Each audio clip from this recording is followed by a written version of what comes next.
Selamat datang di Vortex, saluran dokumenter yang mengungkap rahasia di balik peristiwa bersejarah. Hari ini, kita akan menyelami salah satu kampanye militer terbesar dalam sejarah Nusantara, pengepungan Batavia oleh Sultan Agung. Namun, kita tidak akan berfokus pada pertempuran heroiknya. Sebaliknya, kita akan membongkar aspek yang sering terabaikan namun sangat krusial. Sistem logistik perang.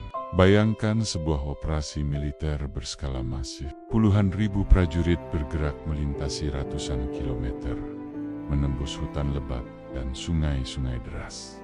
Bagaimana mereka bertahan? Apa yang mereka makan? Bagaimana senjata dan amunisi disuplai? Pertanyaan-pertanyaan inilah yang akan kita jawab hari ini. Mari kita mulai dengan skala kampanye militer Sultan Agung pada tahun 1628 dan 1629.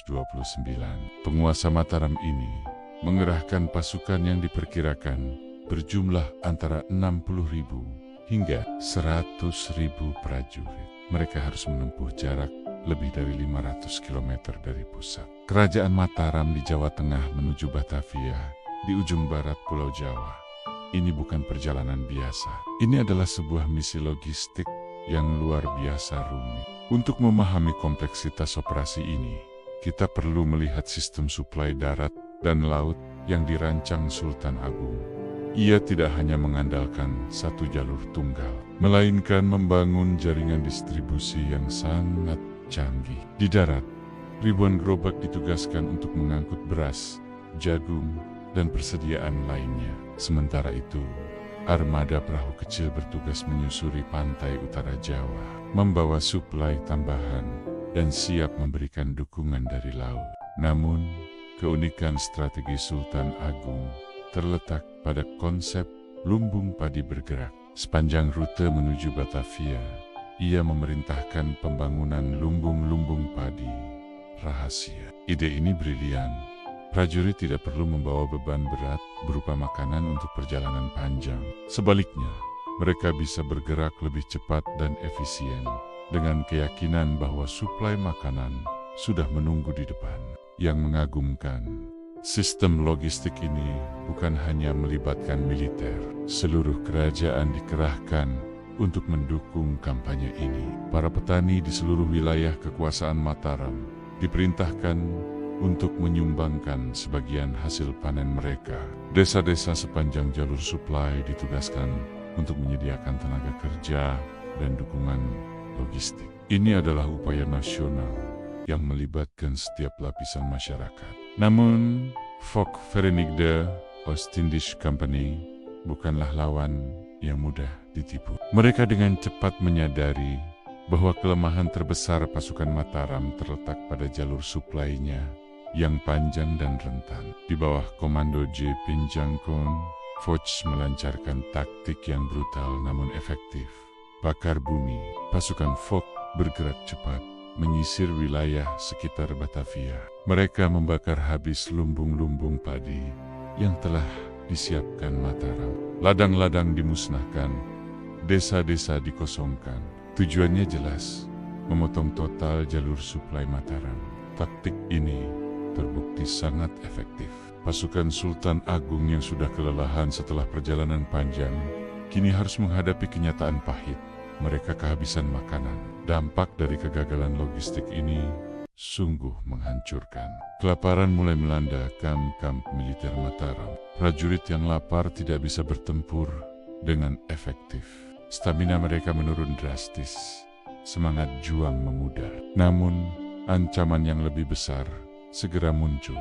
Penyakit, kondisi sanitasi yang buruk di kamp-kamp pengepungan, ditambah dengan kekurangan gizi, menciptakan lingkungan yang sempurna bagi penyebaran penyakit. Wabah kolera dan disentri menyebar dengan cepat di antara pasukan Mataram. Ribuan prajurit jatuh sakit, banyak yang meninggal, bukan karena peluru musuh, melainkan karena penyakit dan kelaparan. Airnis, memang, sistem logistik yang dirancang dengan sangat cerdik oleh Sultan Agung justru menjadi bumerang bagi pasukannya sendiri. Ketergantungan pada jalur suplai yang panjang dan rentan terbukti menjadi kelemahan fatal. Foch berhasil mengeksploitasi kelemahan ini dengan sangat efektif. Kegagalan pengepungan Batavia memberikan pelajaran berharga dalam strategi militer yang membuktikan bahwa perang tidak hanya dimenangkan di medan pertempuran. Seringkali faktor-faktor di balik layar seperti logistik yang menentukan hasil akhir sebuah kampanye militer. Meski demikian, kita tidak boleh mengabaikan pencapaian luar biasa Sultan Agung dalam merancang sistem logistik ini, yang menunjukkan kemampuan perencanaan strategis yang sangat maju untuk zamannya. Konsep lumbung padi bergerak dan jaringan distribusi yang kompleks menunjukkan pemikiran inovatif yang patut diapresiasi. Lebih jauh lagi, kampanye ini membuktikan bahwa bangsa Nusantara memiliki kapasitas untuk merencanakan dan melaksanakan operasi militer berskala besar. Meskipun akhirnya gagal, upaya Sultan Agung menunjukkan potensi besar yang dimiliki kerajaan-kerajaan di Nusantara dalam hal strategi dan organisasi militer. Pelajaran utama yang bisa kita petik dari peristiwa ini adalah pentingnya fleksibilitas dalam perencanaan logistik. Sistem yang terlalu kaku dan bergantung pada satu jalur suplai utama sangat rentan terhadap gangguan. Di masa depan, strategi militer harus mempertimbangkan berbagai skenario dan memiliki rencana cadangan untuk menghadapi situasi tak terduga. Kisah pengepungan Batavia juga mengingatkan kita akan peran penting masyarakat sipil dalam mendukung upaya militer. Keterlibatan seluruh lapisan masyarakat Mataram dalam menyediakan suplai menunjukkan bahwa perang bukan hanya urusan para prajurit. Ia adalah upaya kolektif yang melibatkan seluruh bangsa.